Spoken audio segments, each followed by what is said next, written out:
Hello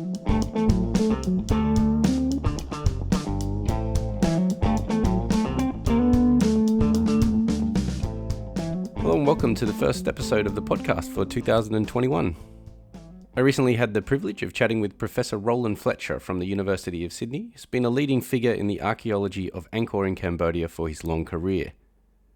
He generously gave his time to chat about some of the broad contours of the history of the Khmer Empire, and also the way in which the archaeology of the sites around Angkor have changed over recent decades.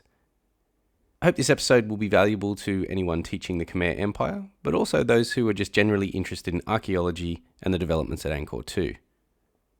Remember that you can subscribe to this podcast on iTunes and SoundCloud, or visit our website at www.htansw.asn.au to see the details of our new publications, webinars, and future events. But for now, I hope you enjoy this conversation with Professor Roland Fletcher. Hi Roland, thanks for joining me. Hi, nice to see you. Before we talk more specifically about the archaeology of Angkor, I just wanted to discuss some of the more broader features of the Khmer Empire. So maybe we can begin with its origins. What do we know about the origins of this empire? The ancestry of the empire lies in the Indianizing of Southeast Asia in the early centuries AD. This appears to have been carried out particularly by Southeast Asians who had been in India and had brought the Buddhist and Hindu traditions and also some understanding of the practice of managing states back to the rulers in Southeast Asia. The interesting thing is that the tradition they brought back only referred to the rulers, the military, and the Brahmins as the castes. All the lower order castes were left off the transfer to Southeast Asia.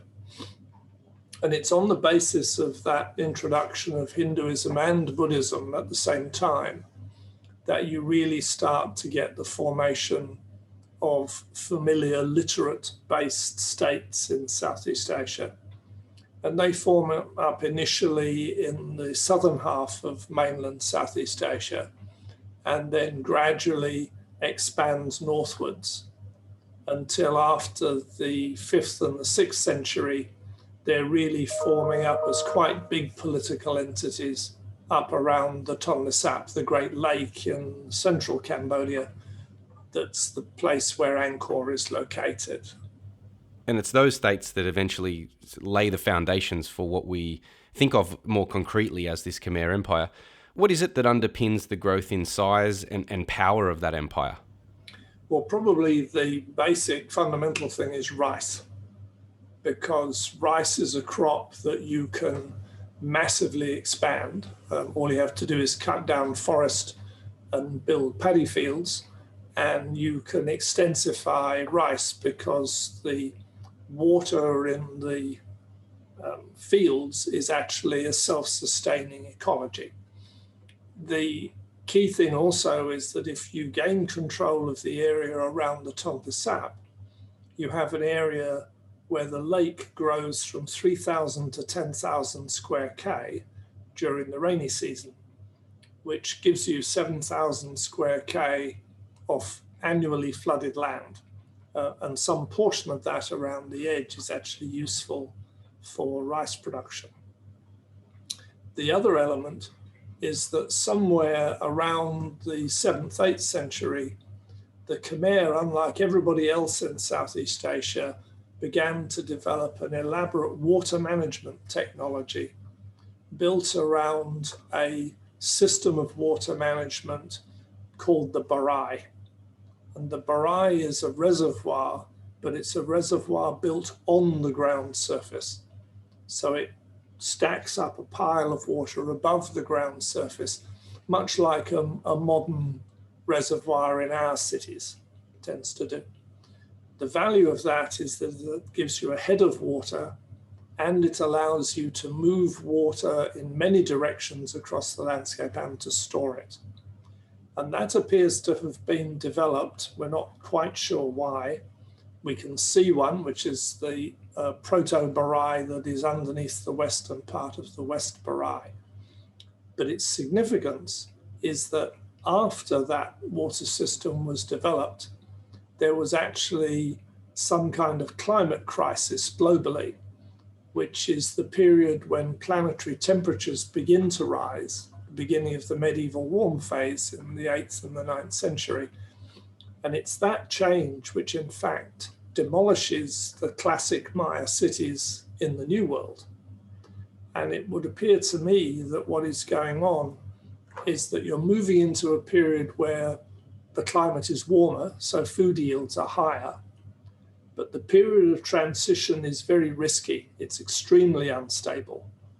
But it so happened that the Khmer, unlike everybody else around them, had a water management system that would stabilize supply.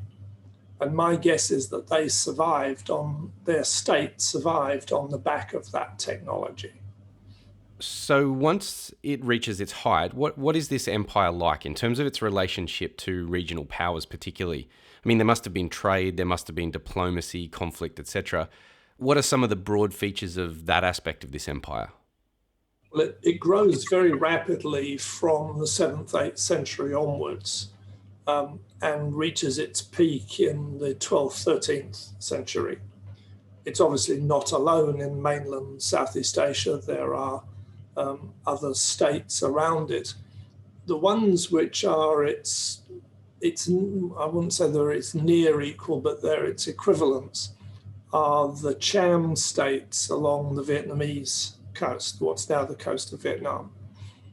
And the relationship between the Angkorian state, Khmer Empire, and those Cham states was much like the relationship between states in medieval Europe, where one suspects they're marrying and engaging with each other and then going to war with each other. And they flip between one or the other. There are very complex social relationships, which we have some record of, and then we have some record of warfare and conflict as well. The big problem being, of course, as you would be very aware, texts are written by people who have a reason for writing their texts.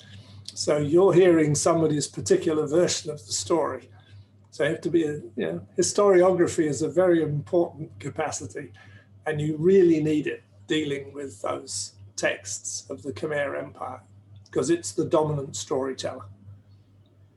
If we keep moving quickly through the history of the empire then and get to the other end, so to speak, questions around the decline and collapse of this empire are obviously an old point of fascination. What are some of the most reasonable theories about this that are still popular at the moment? Well, let's go back a bit, because it's historically interesting again, is that every generation tells itself the story that it expects to hear.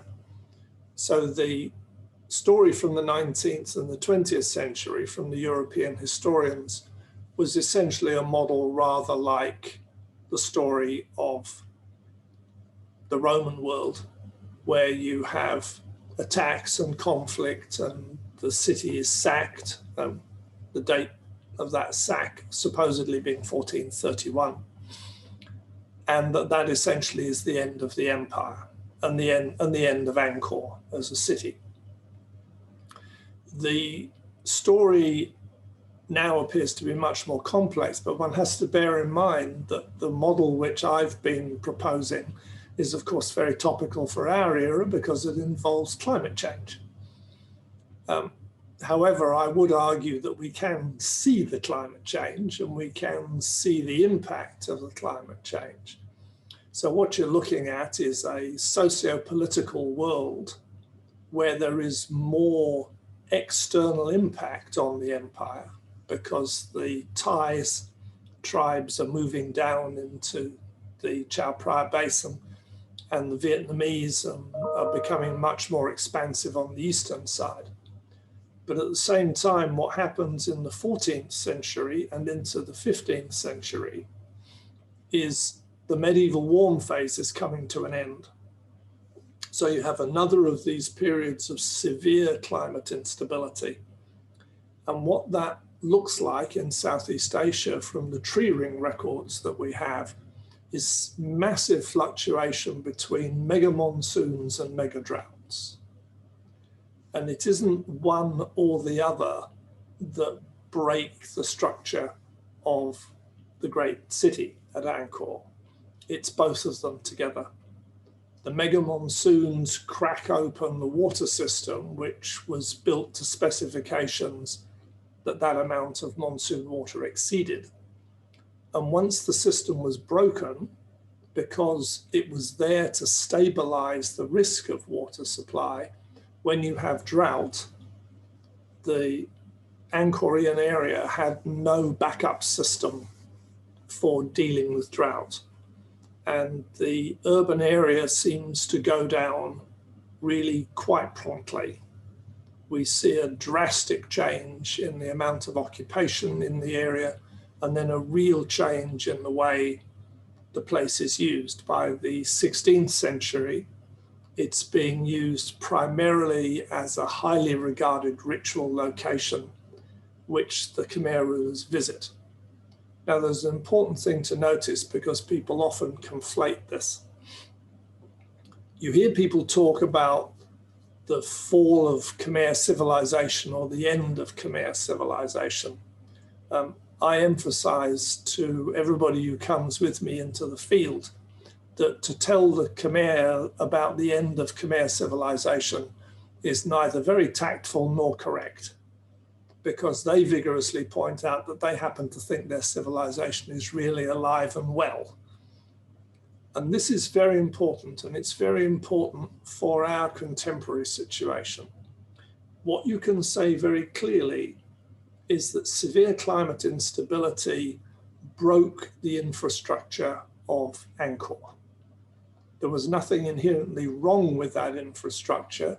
It simply was confronted by more water than it was built to manage, just like the New Orleans dikes were confronted by too much water. What is really crucial is that the Khmer state did not die. The Khmer state moved sideways. It did something on the lines of what the Roman system did in moving from Rome to Constantinople. The elite appear to have shifted out of Angkor and went down to the area at the southeastern end of the Totli Sap, where there were a series of capitals and where ultimately the rulers are based at Long Vec and then later at Phnom Penh.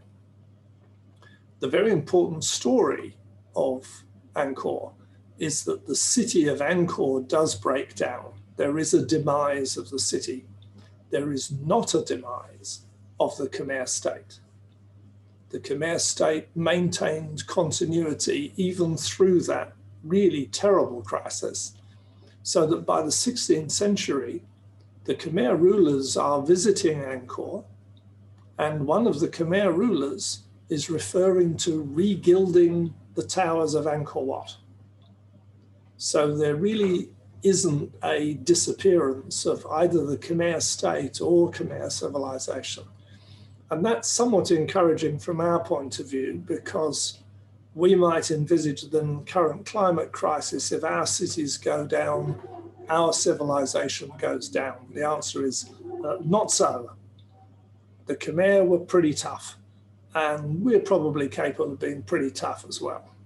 So it's kind of a twisted story of encouraging, and it's pretty disastrous. Yeah? How does Angkor come to the attention of Europeans? And I guess how does it feature in their imagination in these early years? I mean, obviously, this has got a lot to do with imperialism, but I'm interested here as well to think about how Europeans began to conceptualize Angkor so that we've then got something to kind of compare and contrast it with more recent archaeology. Well, it's another of these interesting terminologies. Is Europeans in the 19th century talk about a lost civilization or rediscovering Angkor Wat. Now, I'm sure you've seen pictures of Angkor Wat, and one of the things I would emphasize in due course is how very large Angkor Wat actually is. It's the size of the University of Sydney, the whole thing. So you're not likely to lose it, all right? The Khmer were well aware that it was there, and they were visiting it and using it. And it was actually a familiarity with Angkor Wat that was transmitted through a French clergyman to Mahout, who essentially is to be honored not for discovering it, but for reporting it to the Western world, and reporting it very substantially. So he deserves credit that he went to the effort of going there, and it was quite a lot of work and quite unpleasant.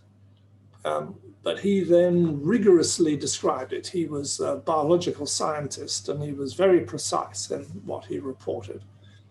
And the Western world at that point in the 19th century was on this great boom of success, but it was also acutely aware, because of its history with the fall of the Roman Empire, of the fragility and the vulnerability of civilization and states.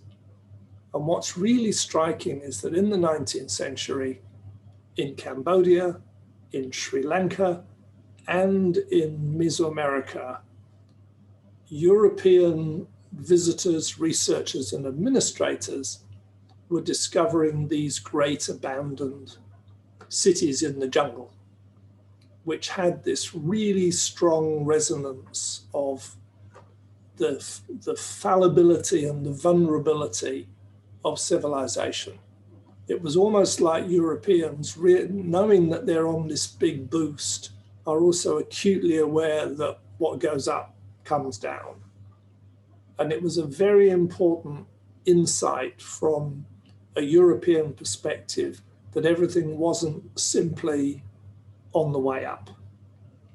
You could be fabulously successful.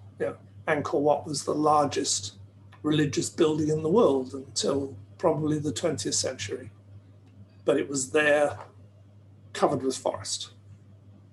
So it's that mortality, the mortality of civilization, the mortality of state organization that was really borne in on Europeans, and the reason why they were very interested in it. So if we bring the story up to our own context and more current ways of looking at Angkor, obviously LiDAR technology has played a really crucial role in reshaping how modern archaeologists think of Angkor. Can you just capture and provide an outline of what this technology has contributed to our understanding of this empire? Sure. I'd like to give a little bit of background to be fair to all the other work that was done, both in the New World with the Maya and in the Khmer world. An enormous amount of initial work identifying what these cities in the jungle look like was actually done by grunt, serious work on the ground, which is plainly very difficult, people walking around. Then aerial photography began to be used, and particularly was used a lot in Angkor because the French colonial air force flew surveys. And then when you get up to the later 20th century, the first major technology that was actually used for mapping Angkor was radar, airborne radar. And we first, in fact, saw the whole city on satellite radar from the space shuttle. An amazing picture, which really showed for the first time how big it actually was. We then did airborne radar based with NASA JPL, and that gave us a comprehensive picture of the whole urban area of the 1,000-odd square K of the place. What then happened is that the LiDAR technology, which is a light-based technology, it fires a light signal at the ground, came in. It had in fact been around since the 60s, but what was developed in the 2000s were improved ways of storing the information and how you acquired the information. The key to the significance of of LiDAR in Angkor is very simple. If you walk into a forest and you look up, you will see light because there are gaps between the leaves. So if you fire many, many light signals, and some of them go through those gaps, and they go down and they hit the ground and they bounce back and they come back out, and you have 10 hits per square meter, you have somewhere on the order of 12 centimeters accuracy. And the significance of that, because you're using photons, is that you can see the ground level under triple canopy forest, which is just astonishing. When we first saw the images, it was like looking at an urban planner's layout. You could see the roads, ponds, house mounds, and so on. It was just an absolute revelation. We sat up until 2 o'clock in the morning, clicking through these images as they came up on the screen. So that's the significance. LiDAR allows you to comprehensively remove vegetation, even triple canopy forest. And that gave us, for the first time, a complete plan of the central portion of Angkor. LiDAR is very expensive, so doing 300 square K is a pretty pricey business. You wouldn't want to do 1,000 square K yet. We will soon, because the price will come down. So that was the great achievement, is that what LiDAR did was allowed us to see the middle of Angkor in enormous detail and realize that there was actually quite a complex road network and built configuration in the central portion of Angkor. It's about 30 to 40 square K. And so the contrast there is that those early archaeologists could really only see just bits and pieces of the story as they're actually physically walking around, but they can't get this bird's eye view of the empire space, which LiDAR can provide. Everywhere we walked when we were in Angkor, you realized you were walking up and down over bumpy ground. And from an archaeologist's point of view, this was obviously cultural. It was mounds and ponds and so on. To give you some idea of how extraordinary the LiDAR is, there is a main road that goes up from Siem Reap town to Angkor Wat. And just to the south of Angkor Wat, it goes through a patch of forest. And as you drive up the road, you look into the forest on either side and you think, oh, that's just a lot of forest. What came out from the LiDAR was that there is a gigantic structure on the south side of Angkor Wat, which would stretch from one side of the University of Sydney to the other. And it's a complex series of banks and ditches in a very elaborate geometric relationship. We and every other archaeologist and every tourist who has gone to Angkor has driven across that structure every day for more than a century. As soon as we saw the LiDAR image, if you get out of your car and stand on the side of the road and look into the forest, you can see the ridges. It's really embarrassing. This thing is gigantic, and we simply had never seen it. We haven't really talked about this yet, but I guess it's really important. What do we know about the city of Angkor? Like, what's in it? What's happening in that space? Well, what you're talking about is an area of more than 1,000 square kilometers, but it's low density. So if you think Los Angeles 1950s, houses widely separated, lots of ponds. Ironically, it probably looked quite like 1950s Los Angeles because you have big water tanks everywhere. The basic unit that people are living in is around a small shrine. You would have one or more of these water tanks and then mounds that people's houses are on. And the reason for the mounds is that in the monsoon it gets really wet and you need to be above ground level. So Angkor is thousands of these basic units, very, very similar to each other, spread all over the landscape. I think there are, I don't know, I wouldn't fancy an exact figure, but there are several hundred of these small shrines. So they're quite little, they're just individual towers, and the base of the tower is probably the size of a room. That's the basic structure, and all around each of those clusters are their rice fields. So a student of mine who did his PhD on the overall structure of Angkor calls it a metropolis of rice fields, because the people who are living in that urban area are actually farming at the same time. So it's not the standard Western dense pack concept of a city. As you move in towards the middle of the city, you get bigger temples, of which Angkor Wat is the classic example. And in the 12th century, you actually get a walled enclosure, Angkor Thom, which is like a citadel. And inside that, there is another very big temple, or two, the Bayon and the Bapwan, and there's a royal palace. And that's all masonry. The bulk of all of the architecture is, however, wood. All the houses were wood, all the palaces were wood, and so on. It's only the big walls and so on which are masonry. And then there is the infrastructure of the city. And the infrastructure of the city is a canal network. And some of those canals are 25, 40 kilometers long. They have banks either on one side or both sides.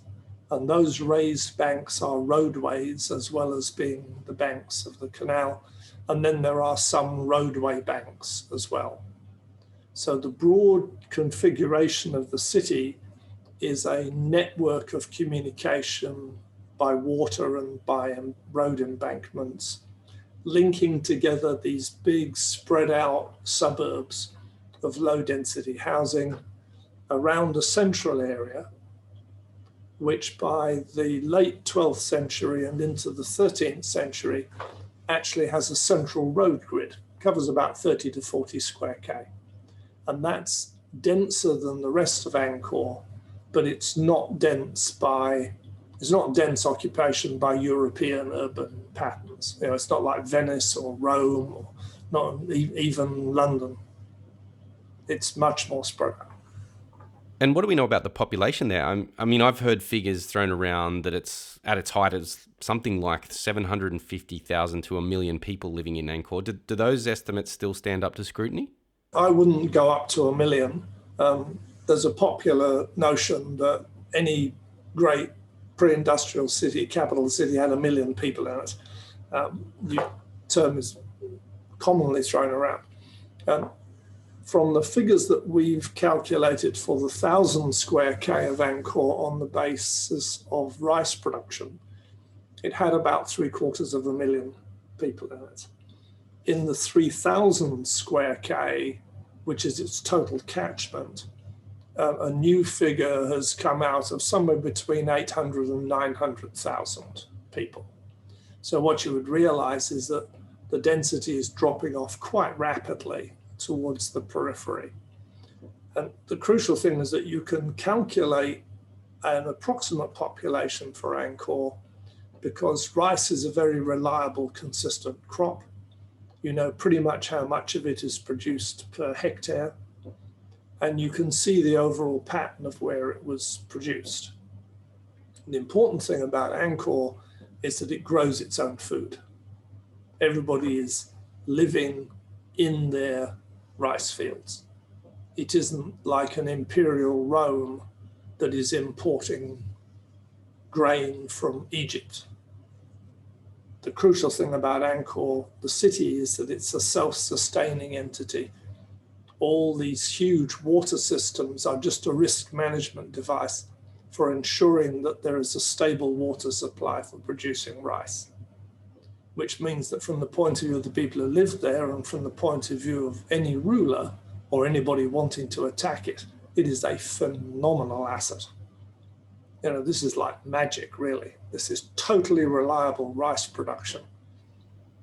Can you talk us through some recent discoveries or trends that are providing even more up-to-date and new insights into the nature of the empire? Well, there are several things. One is that we have more focus in the research of the Greater Angkor project now on the sheer wealth of the place. This, curiously, is something that's been known for some time, but had dropped out of people's attention. we knew that there was a text from one of the late 12th century queens that she had allocated what at its minimum is a figure of 15 tons of gold. That's an awful lot of money, to decorate the shrine of one of the temples.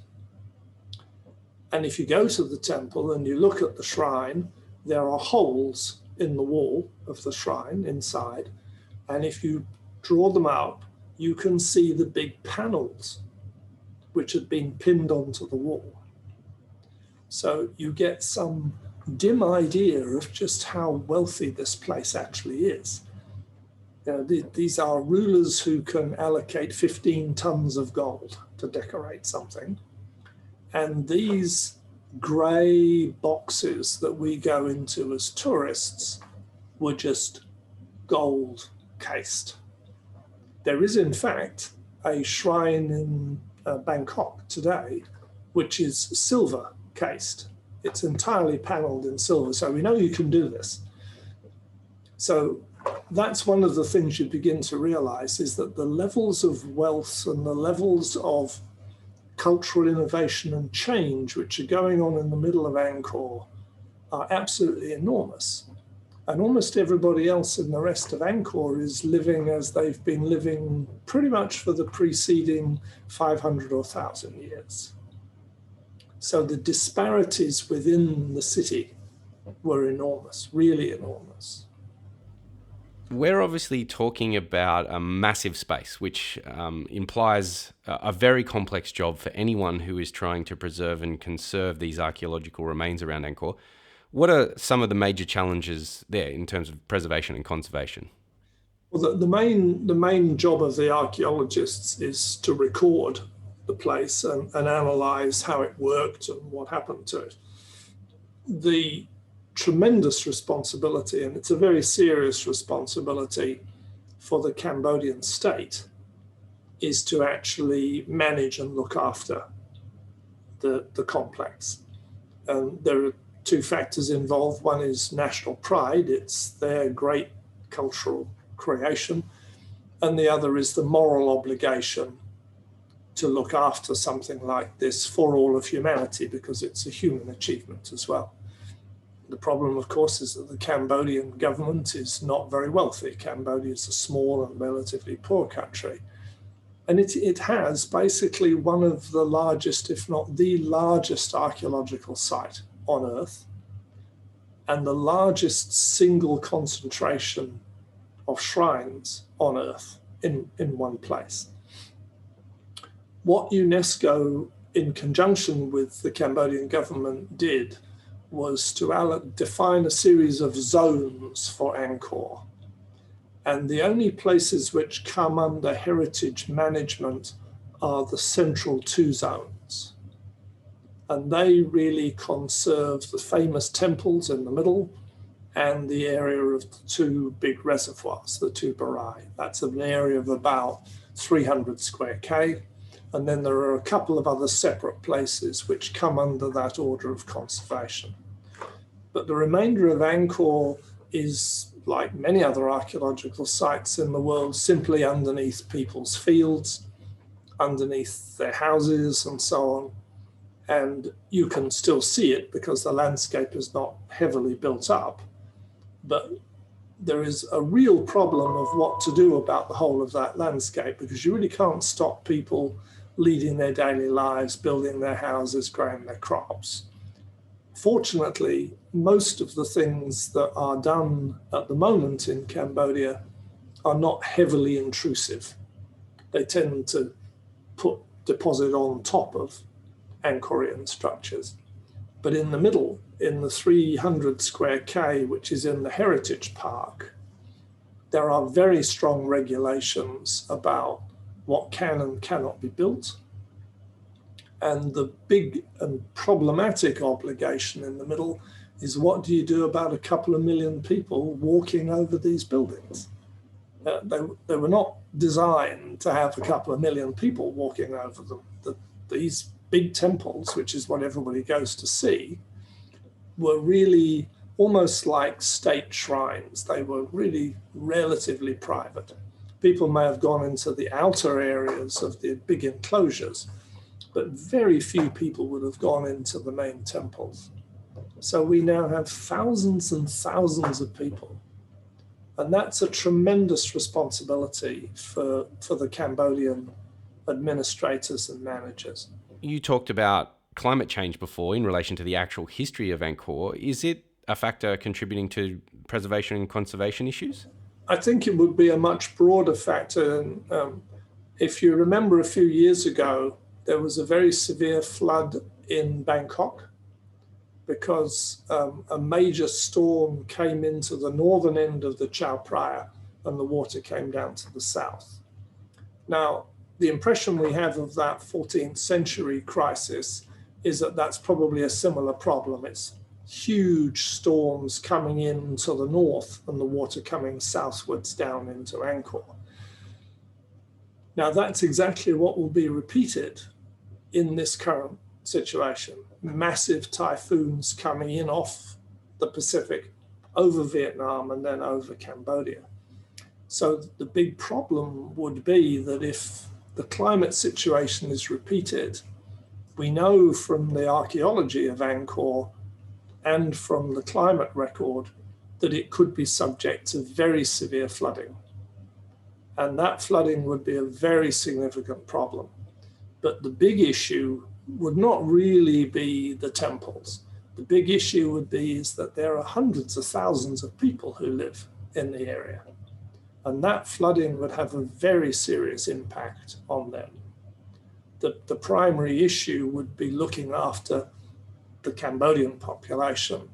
The temples would probably sit there in a big pool of water and the water would drain away and the temples would be reasonably okay.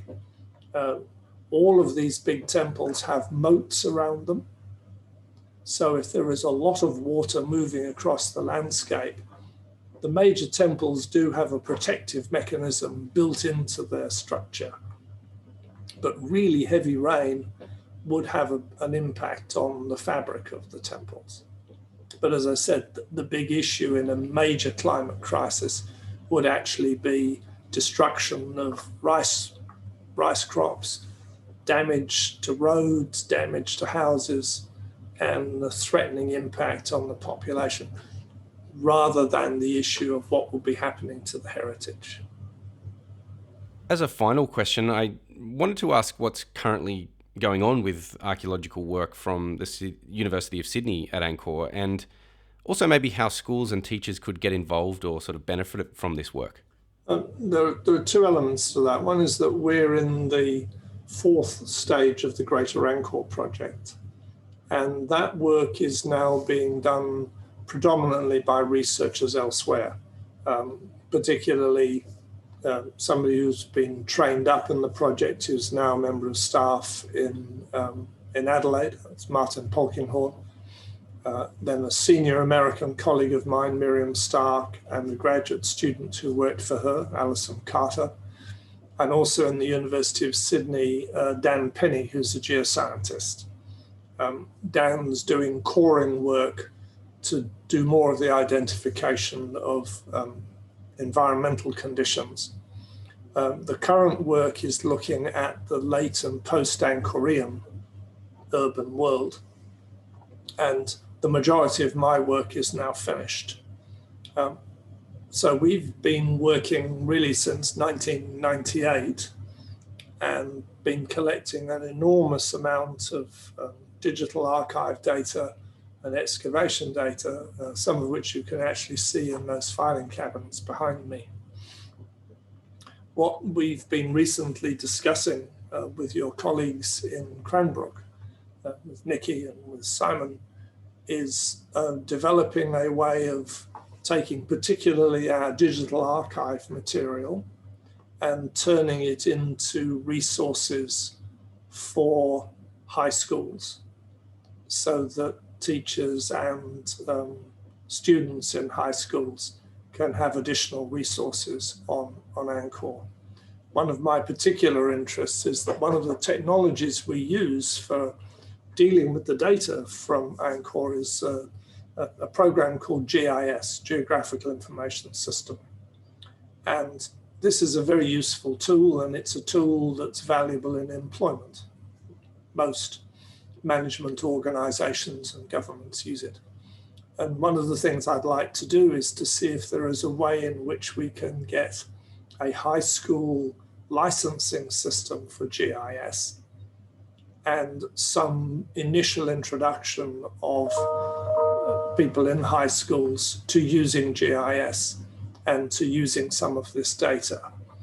So that's one of the things we'd like to do. But the other is actually providing information for teachers on the textual resources, critiques of the history. And one of the other things we have is enormous numbers of photographs of sites and locations. And the other would be, particularly from my point of view, because that's the big work that we did, is to introduce people to what I would call facetiously the real Angkor, which is the Angkor of mud and rice fields and water and canals. The biggest engineering, the massive engineering structures of the Khmer state are actually water management. Angkor Wat, unbelievably, is a medium-sized piece of engineering in the Khmer state. So those are the kinds of things that we would start to look to do, and we would be very happy to pursue. When I was there, I remember leaving one of the temples where I'd seen some bas-reliefs of everyday life in Angkor, and then I was traveling through one of the villages nearby, and I actually saw a guy training chickens for cockfighting, which I'd actually just seen on the reliefs. And I think it very much goes to that point you were making before about the need to be more cautious around this, using this term collapse and so on. And there are carts represented on the walls of the temples, which you can see driving along the road today. It's a hyper-stable technology. It really works. You know, and if you have the opportunity, there are visualizations of Angkor by my colleague Tom Chandler, who did his PhD with me. And one of the other things to add is sound.